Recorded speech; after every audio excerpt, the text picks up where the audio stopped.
Masu sauraro, Assalamu alaikum. A cikin huɗubarsa ta yau, shahararren malamin addinin Musuluncin nan, Sheikh Dr. Abdullah Usman Gadon Ƙaya, ya yi nasiha mai matuƙar muhimmanci game da haƙuri a rayuwa da kuma miƙa lamura ga Allah.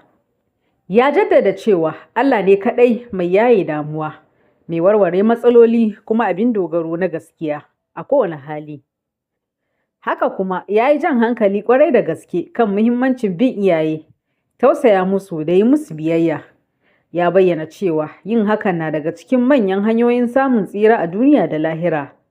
Saboda haka ya dace mu saurari wannan bayani nasa da kyau, mu yi aiki da shi domin samun cikakkiyar riba a rayuwarmu. Sani bayyana bala'i da ya same ka, ko na rashin lafiya, ko na talauci, ko wani abu, ko dai wannan bala'in ya zamanto Allah ne ya jarabe ka da shi, ka zo kana ta yaɗawa, kana ta faɗa. Kamar yadda Annabi Ayyuba ya ce anni masani ad-durru, da ya zo bai yi kace-kace ya faɗi abin da ya dame shi kaza kaza kaza kaza ya ta korafi ba. Kawai cewa ya Allah, haƙiƙa cuta ta same ni, ina cikin matsi, ina cikin cutuwa. Ya ce kawai wa anta arhamur rahim, ya shafa ya ce kai ne mai tausayi, kai ne kafi kowa tausayi. Bai ce Allah ka jarabe ni da ciwo, Allah ka jarabe ni da kaza, Allah gashi ma bana iya kaza. Bai biye ta gaya wa mutane yana cewa kaza kaza. Kaga wannan fa Allah ne ya dora masa, shine wato albalwa min Allah, bala'i daga Allah. To haka ake so kullum ka zama mai miƙa lamarinka ga Allah, kuma ka yi wa Allah ladabi lokacin roƙonsa ya yaye maka ibtila'i da bala'i. Kamar yadda Annabi Yaqub ya ce innama ashku bassi wa huzni ila Allah. Ya kai wa Allah kukan damuwarsa da bacin ransa, yace ila Allah. Kaga Annabi Ayyuba zuwa ga waye kai ƙara? Ila Allah, ba zuwa ga mutane ba. Kaga Annabi Yaqub zuwa ga waye kai ƙara? Ila Allah. Wa anta arhamur rahimin wa huzni ila Allah. Wannan dan mutum yayi haka bai nuna bai yi hakuri ba. Kenan ya halatta wanda yake cikin damuwa ya kai wa Allah kukan cewa Allah ka dora mini, ka yaye mini. Abinda ake gudu wanda zai dauki bala'in da ya dame shi ya je ta kokawa ga mutane kamar babu Allah da zai taimake shi. Akwai kuma wanda yake li ghairillahi ne, wani abu ne na duniya ya same shi, wata cuta ta same shi, shi ma babu laifi dan ya gaya wa Allah ya taimake shi. La yunafi sabr, ma dama da ya yadda da abin da Allah din ya kaddara masa. Akwai abin da zai same ka, kai ne sababi, kai ne dalilin samuwa abin. Wa ma asabakum min musibatin fa bima kasabat aydikum wa ya'fu an kathir. Allah ya ce da abin da yake samu ku na musiba hannunku ne da ya aikata, dan Allah yana yi muku hakuri. To amma duk wanda yake mai raki, yake kai kukansa, yana kai raki zuwa ga wani Allah, kamar yana ga Allah bai masa daidai ba, kamar yana ga Allah ya tauye shi, kamar yana ga dan me yasa shi za a dora masa wannan abu. Irin wannan akwai hadari kwarai da gaske. Wallahi sai Allah ya tambaye shi dangane da shakawarsa ranar tashi alkiyama. Yana amfani da wasu ibarori, kalmomi da suke nuna cewa Allah ya cutar da shi ko Allah ya masa ba daidai ba, kuma yazo yana kai karan zuwa ga wanda baya magani. Wani yace wa idza shakauta ila ibn adama innama tashkur rahima ila alladhi la yarhamu. Idan ka zo ka kai kararka zuwa ga ibn adam, duk wanda ya kai kara, ya kai kuka zuwa ga dan adam, to kana kai karan Allah ne zuwa ga wanda baya tausayi. Dan Allah shine mai tausayi, dan adam yana tausayi ne, yana da tausayi, yana da shagon tausayi, yana da kantin tausayi. Da haka idan ka kai ga wani Allah, to kamar kana nuna Allah bai maka bane yayi maka. Shi yasa da yawa a yau mutane zaka ga suna jin daɗi in sun kai kuka. Mutum ya zo ya ta faɗin abubuwan da suke damunsa wa mutane, ya faɗa a can ya faɗa a can, saura kaɗan ya buɗe baki ya faɗi mummunan zance ga Allah. Wallahi Allah yana kallon, kuma Allah bai zai barka ba. Wani yace taladdu lahu shakwa wa illam yajid biha salaha. Yana jin ɗanɗanon ya rinka kai kukan damuwarsa da larurar take damunsa, bai da haƙuri, ko da bai zai samu gyara ba. Kamar yadda ka san wanda yake da ƙazuwa in yayi susa yake jin daɗi, shine kama yaltaddu bil haqqi ajrabu. Da haka jahili shine yake kai Allah ƙara ga wani Allah tabaraka wa ta'ala. Wani yana cewa yamna'uni shakwaya lin nasi annani, abinda yake ana ni in kai kuka na zuwa ga mutane, ni kawai annani alil, cewa ni ban da lafiya, ina da laruri. Wa man ashku ilaihi alilu to wanda ma zan kai masa kukan akan da larura ta to shi ma alili ne, mai rauni ne ka kai masa ƙara zai yi maka magani. Wallahi dan adam ba zai magane maka ce maka larurar ka ba. Wani ya ce wani lokacin ma in nayi tunani sai in ga to wai ni in buɗe baki in ta cewa ammun kaza din, yace wa yamna'uni shakawaya lillahi har zuwa ga Allah ma sai naga cewa a'a innahu alimun bima ashkuhu qabla aqulu, ai Allah shi ya ma san abin da zan kai masa kuka ya mini kafin ma na faɗa din. Kawai in nayi addu'a na roki Allah salaha, na roki Allah lafiya, na roki Allah kwanciyar hankali, wannan duka na san Allah zai min magani a dunkule. Allah ya ce ku yi haƙuri ya ku mutane, rayuwa sai da haƙuri. Ayoyi da yawa Allah ya kwadaitar akan ayi haƙuri, wasbiru ku yi haƙuri inna Allah ma'as sabirin.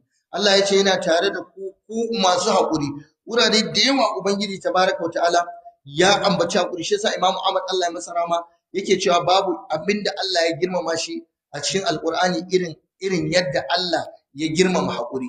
Ibn Taymiyyah ma yayi magana yace kai Allah ya girmama haƙuri. Da ya lissafa yace a cikin Alƙur'ani aya ta fi 90 wanda Allah ya magana akan ayi haƙuri. Allah wani gurin Allah ya ninninka ladan masu haƙuri. Duk wanda ya haƙuri zai samu ninkin lada. Wanda ya haƙuri ya jure ya gaskata Allah yana cikin masu tsoron Allah. Wanda ya yi haƙuri Allah zai masa sakayya ba tare da lissafi ba. Innama yuwaffa sabiruna ajrahum bighairi hisab.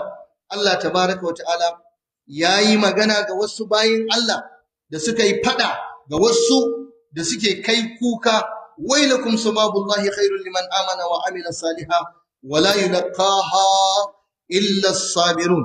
Yan uwana haƙuri kala-kala ne guda uku.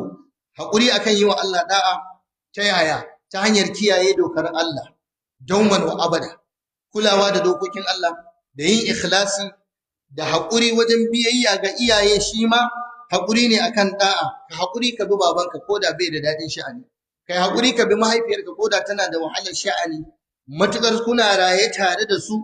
Ka daina ɗaga musu sauti, ka daina yi musu tsawa, ka daina tozarta su, ka daina wulaƙanta su. Duk wanda ya yi wa iyayensa tsawa ba zai rabauta ba. Duk wanda bai yi wa iyayensa biyayya ba ya halaka. Duk wanda bai yi haƙuri akan bin iyayensa masu wato wahalar sha'ani ba, to dalilin ƙin yi musu biyayya zai zama dalilin shigarsa wuta. Yau ku duba yadda ‘ya'ya suke saba wa iyaye. Ku duba yau inda iyayen suka wayi gari ba su da iko akan ‘ya'yansu. Ku duba yau an wayi gari iyaye tsoron ‘ya'yansu suke ji. Ku duba yau ƙaramin yaro kana jin tsoron ka hana shi wani abu zai iya maka gatsini. Yau yaro zai iya ƙaurace maka a gida, ɗanka ne sai sati biyu ya daina kula ka. Wani ya ce billahi azimu malam ‘ya'yana sai mu ce shekara biyu bai kira ni ko a waya. Saboda ya gama da ni, na biya kuɗin jami'a, na biya kuɗin firamare, na biya shi, na masa duk abin da zan masa, ya ɗaga ya tafi. Ya yi aurensa, ya gina gidansa, ya buɗe kasuwarsa. Ni yanzu ya bar ni da rauni, ba yi da buƙatar taimakona. Kuma ni ba zan yi kuka ya taimaka mini ba, don haka ya rabu da ni, ya watsar da ni. Duk ɗan da ya wayi gari ya mallaki wani abun duniya ko ya samu dama ya watsar da iyayensa, billahi al'azim bai zai albarka ba. Duk wanda ubansa yake kuka da shi har ya mutu, ya tabbatar sai ya yi kuka da ‘ya'yansa kafin ya mutu. Duk wanda ya tozartar da haƙƙi na iyaye bai kula da su ba, kuma duk wani abu da ka sani ana yi wa ɗan adam na jin daɗi, ubanka ya cancanta ka masa, mahaifiyarka ta cancanta ka yi mata. Kana fifita matarka akan uwarka, kana fifita iyalan gidanka akan iyayenka. Rigar da ubanka zai sa ya je sallar juma'a bai da ita, mahaifiyarka tana jin tsoron fita unguwa saboda ba ta da ‘yar atamfar kwarai da za ta saka. Ga arziki ga dukiya Allah ya tara maka, ka zama inuwar giginya na nesa ka shaki, iyayenka ba sa amfanuwa da kai, kayi asara. Ka tuba zuwa ga Allah tun wuri. Kuma dukiyarka in ka tara ya kai fantaba sama, wallahi ba za su taɓa yin albarka ba, kuma za ka ga ƙarshen rayuwarka da nadama za ka ƙare. Allah ya kiyaye. Don haka ku riƙe iyaye, ku bi iyaye, ku nemi samun salaha da zaman lafiya da Ubangijinku wajen kyautata wa iyayenku.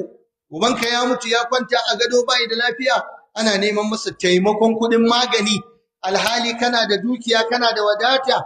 Ubanka yana cikin matsi, yana cikin wahala. Iyayenka suna cikin kunci akan rayuwa, kunci akan abin da za su ci za su sha. kai kuma yau ga ka cikin yalwa da wadata, kofar gidanka a cike, kana bawa wasu inuwar giginya na nesa ka shaki, na kusa da kai yana azabtuwa. Iyayen da suka yi sababin zuwanka duniya suna cikin bala'i, suna cikin masifa, suna cikin matsi, baka san su suka yi naƙudarka ba, baka san su suka taimake ka ba, baka san su ne sababin zuwanka duniya ba. Zaka gane kuranka ranar da suka mutu suka tafi suka bar maka duniyar, kuma ba yanda za a ka gina musu gida su ji daɗi, ballantana ka kai su umra su sha ruwan zamzam su ci dibino su yi maka addu'a.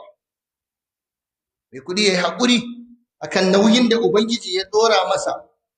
Marar lafiya ya yi haƙuri akan ciwon da Allah ya ɗora masa. Mai tafiya ya yi haƙuri, Allah ya ce ya yi sallah ko da yana kan tafiya. Mujahidi wanda yake jihadi mujahid ya yi haƙuri.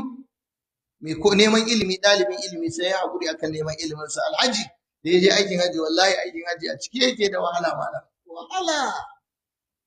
Wahala akwai wahala a cikin aikin haji, amma sai ka yi haƙuri. Wahalar wajen kwana, wahalar layin banɗaki, wahalar jifa, wahalar sa'ayi, matsi a ɗawafi, takura, ɗan sanda ya daka maka tsawa, wani ya take ka, wani ya ture ka, wani ya bangaje ka, ka zo ka bi layin banɗaki da wanda ka fi ƙarfinsu, ka kwanta a hema a tanti da talakawa, wani ya ɗauki ƙafa ya lafka maka cikin dare a tanti a mammatsi. Ka yi haƙuri, ibada ne, Allah zai baka lada, don aljanna ake samu. Haƙurin kunci na tafiya da ana'i talab, haƙuri akan abokan gaba da suka sa ka a gaba, ko na nesa ko na kusa, musamman irin halin da muke ciki a ƙasar nan. Ai kam lalle ya kamata mu yi haƙuri, mu yi juriya don Allah ya bamu lada akan bala'in da muke ciki.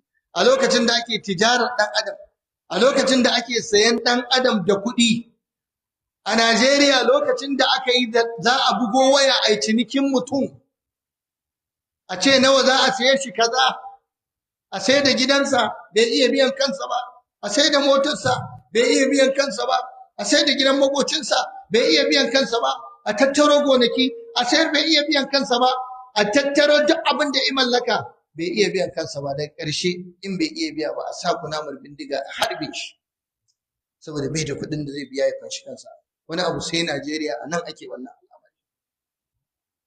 Ai cinikin mutum yana da hali sai an ƙarar da duk dukiyarsa gaba ɗaya ya biya, kuma ya yi godiya in ya zo zai fita. A lokacin da gwamnatinka ba ta iya kwatarka, gwamnatin da take mulkarka ba ta iya kwatarka a hannun abokin gabanka, gwamnatin da ka jefa wa ƙuri'a ba za ta iya maka maganin tsoron da yake damunka a garinka da al'ummarka da jama'arka. Wanda ka jefa masa yake jiniya, yake cikin ni'ima muna'am da gidaje a ƙasashen waje da morewa da shakatawa, bai zai iya magance maka abokin gabanka da yake zama da kai, tsakaninka da shi bai wuce awa 1 ko awa 2 ba. Irin wannan in tunani ya dame ka, in baka yi haƙuri ba sai zuciyarka ta fashe, sai ka mutu dan bakin ciki. Mun cancanta mu yi haƙuri, mu nemi Allah ya yafe mana kurakuranmu, kuma ya bamu masu tausayinmu da jin ƙayinmu. Haƙuri akan al'ada, haƙuri akan umarni da kyakkyawa da hani akan mummuna, haƙuri akan faɗin gaskiya ga wanda Allah ya ɗora musu faɗi gaskiya. Kun ga gaskiyar nan da kuke gani ɗaci ne da ita. Wallahi tallahi wani abu in ka faɗa wallahi sai ka shi da ƙyar kai bacci. Saboda waɗanda ka zungura ba a zungurar su. Saboda barazanar da za ta zo maka, maƙocinka bai sani ba, matarka ba ta sani ba. Masu faɗar gaskiya dole sai kun yi haƙuri. Ku faɗe ta komin ɗacinta, ku nemi Allah ya ba ku kariya, don shi ne mai karewa. Gaskiya yau, faɗin gaskiya yau akwai wahala. Ko baka kira sunansa ba, in dai ka faɗi gaskiya zai ƙulla gaba da faɗa da kai. Ku yi haƙuri wajen taimakawa gajiyayyu, ku yi adalci, ku yi haƙuri, ku yi adalci. Ku daina zalunci, ya ku masu mulki, masu sarauta, masu iko a hannu, wanda Allah ya ba ku dama, ku yi haƙuri, ku yi adalci don ku samu rahama. Al'umma ku su muku addu'a. Duk shugaban da ya zalunci, ya mutu yana zalunci, daga shi har zurri'arsa asaba wanda zai samu albarka. Saboda shi zalunci yasa na so ike yi ya shafi wanda ma abin bai shafe shi ba. A kiyama ne wala taziru wazratun wizra ukhra. Amma kana iya girba wa ƴaƴanka bala'i. Kamar yadda ɗan ƙwarai yake iya amfanuwa da salahar ubansa, haka kuma lalataccen uba yana iya wa ɗansa tasiri a rayuwa ya illata shi. Zalunci bai da daɗi. Ko da kana ganin ka tsallake to me kake tunani ga ayyakan da za su biyo baya. Ku yi haƙuri wajen tsare amana, ku yi haƙuri wajen kulawa da neman yardar Allah a cikin al'amuran ku gaba ɗaya, kuma ku rinƙa yi wa Allah godiya. Abu na biyu shine haƙuri akan sabon Allah. Ka ji tsoron Allah, ka yi haƙuri. Ka ji tsoron Allah, ka nemi tsammanin rahamarsa. Kana son abu, sabo ne amma Allah ya hana ka bari. Kar ka yi amfani da ni'imar da Ubangiji tabaraka wa ta'ala ya yi maka sannan ka zo ka saba Allah tabaraka wa ta'ala. Wajibi ne wanda yake so ya samu rabo duniya da lahira ya yi kokari ya haƙuri akan saba Ubangiji. Kada ya aikata alfasha, kada ya aikata munkari. Wannan duniya cike take da fitintinu da damuwa, amma yayin da ka tsallake sabon Allah, Allah zai baka kwanciyar hankali, Allah zai baka ainihin wato nutsuwa.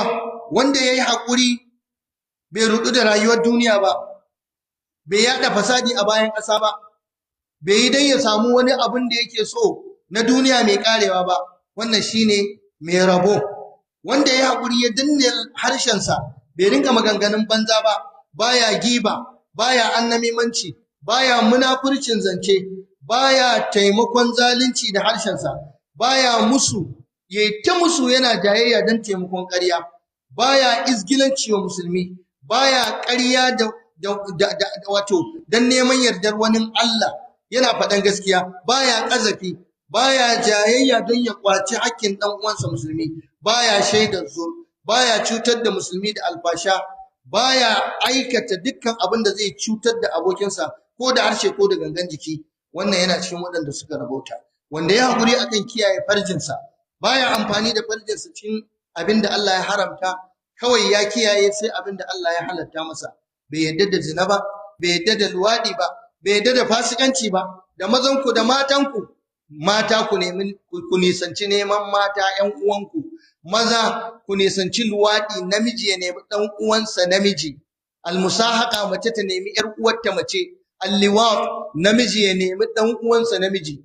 Mummunan zunubi ne, Allah baya so, fada da Allah ne, fada da shari'a ne, gadar da fushin Allah ne. Amma yau waɗannan abubuwan guda biyu da na gaya muku har ƙungiyoyi ne da su ake musu rijista don su yi wannan aikin, saboda bala'in ɗaurewa fasadi gindi.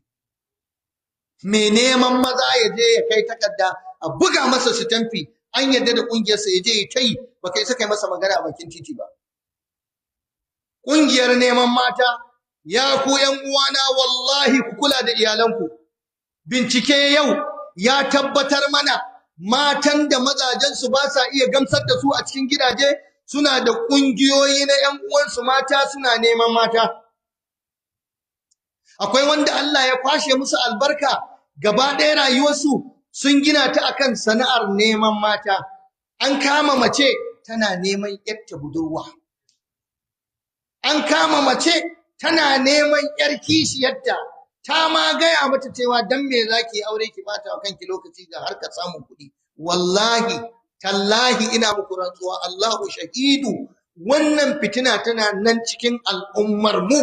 Zai iya yiwuwa ka wayi gari a gidanka ana wannan harka ta madugu da neman mata, junansu baka sani ba. Yaya Allah zai tausaya mana? Yaya Allah zai ji ƙayin mu?